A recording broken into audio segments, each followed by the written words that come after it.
فبأي آلاء ربكما تكذبان. Kalau kita wajib mentaati pemimpin yang sudah terpilih, lalu kalau belum terpilih dan kita sedang melakukan pemilihan umum atau pilkada, gubernur dan kriteria semua pemimpin, kita kurang serak, lalu apa yang harus kita lakukan? Lalu apa saya harus memilih? Terus nanti kalau yang terpilih dia lagi, dalam kurung Ahok, dia kan kafir, apa kita wajib mematuhi pemimpin tersebut dan bagaimana sikap atau bersikap seseorang yang kebetulan kerja di pemerintahan gubernur? Kita bagi dua pertanyaan ini ya. Yang pertama masalah, kalau seandainya ada calon-calon ini semuanya tidak layak, menurut kita tidak layak, maka bolehkah saya tidak memilih? Boleh, hak kita kan. Boleh memilih, boleh enggak. Saya bisa dong memilih, saya juga bisa tidak memilih, hak saya itu. Saya rasa itu hal yang sangat rasional sekali kok. Kita bisa mengatakan saya kalau pilih sembarangan lalu saya bertanggung jawab depan Allah hari kiamat, itu jelas gitu ya. Ada keadaan teman-teman antum tidak bisa kalau tidak milih. Seperti kasus sekarang.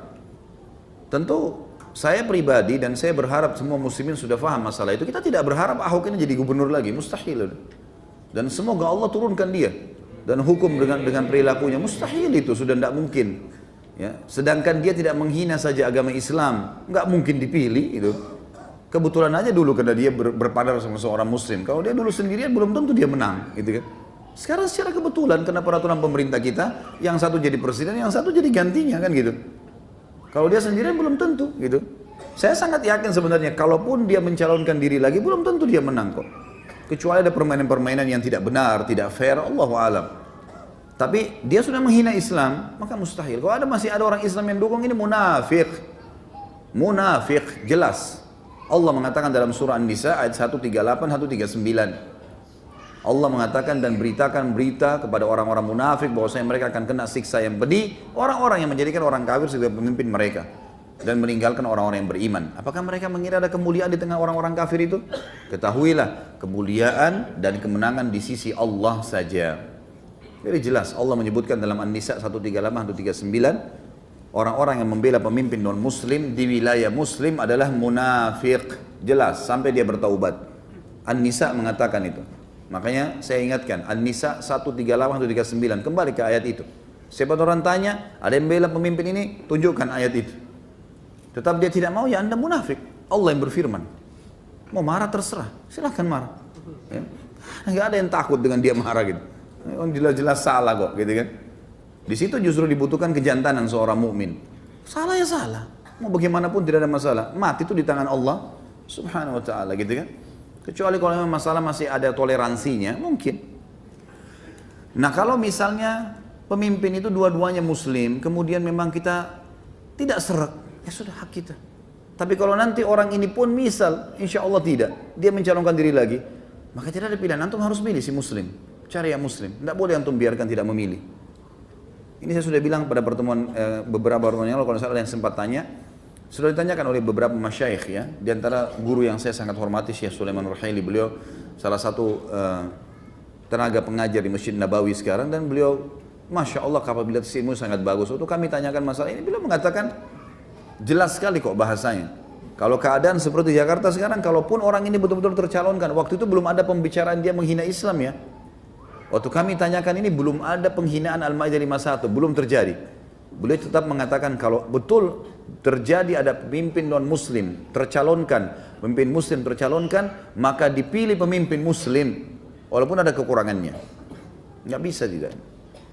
Jadi jelas sekali di sini. Sekarang pertanyaan selanjutnya yang kedua dari masih sama, bagaimana kalau terlanjur ada pemimpin non-muslim? Saya sudah pernah jelaskan ini. Kasus pada saat Ahok dipilih jadi pemimpin, jadi gubernur, gitu kan? Selama dia belum menghina Islam, saya yakin kita tahu semua. Ada di antara ulama-ulama kita atau dai-dai kita yang mengatakan berontak lawan Ahok sebelum dia hina ya, nggak pernah kan? Nggak ada sama sekali. Nggak ada ustadz-ustadz bicara, nggak ada dai yang nyalain. Sesuai dengan hukum Allah kita patuhi. Yang tidak hukum Allah tidak sesuai kita tinggalkan. Sekarang kenapa kita ribut masalah ini? Karena memang dia menghina Islam, sudah lain ceritanya. Jadi Kalau ada pemimpin non-muslim, baik itu dengan cara penjajahan, seperti waktu Belanda datang merampas Indonesia, gitu kan? Kita nggak punya kekuatan untuk melepaskan diri. Suku Tatar, waktu datang menghancurkan khilafah Abbasiyah di Irak, membunuh banyak muslimin, banyak ulama, buku-buku semua dibuang di lautan, ya, sampai lautan itu berubah menjadi warna tinta semuanya, gitu kan? Kemudian banyaknya bangkai kaum muslimin yang dibunuh sampai puluhan ribu pada saat itu.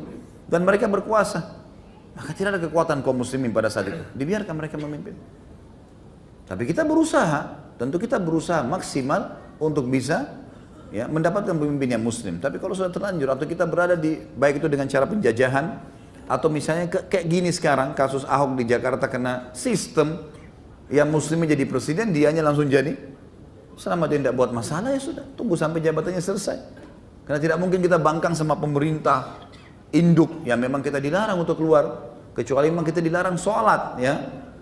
Karena kata Nabi SAW, taatilah pemimpin kalian walaupun seorang budak berkulit hitam dari Habasyah, dari Ethiopia, gitu ya. Walaupun pundakmu dipukul, ya, hartamu diambil, kalau selama dia pemimpin yang induk, ya, kalau kita bicara masalah presiden dan seterusnya ini atau raja, kita patuhi, gitu ya. Selama dia tidak melarang kita sholat. Kalau sudah melarang sholat sudah lain ceritanya. Allahu a'lam. Ya.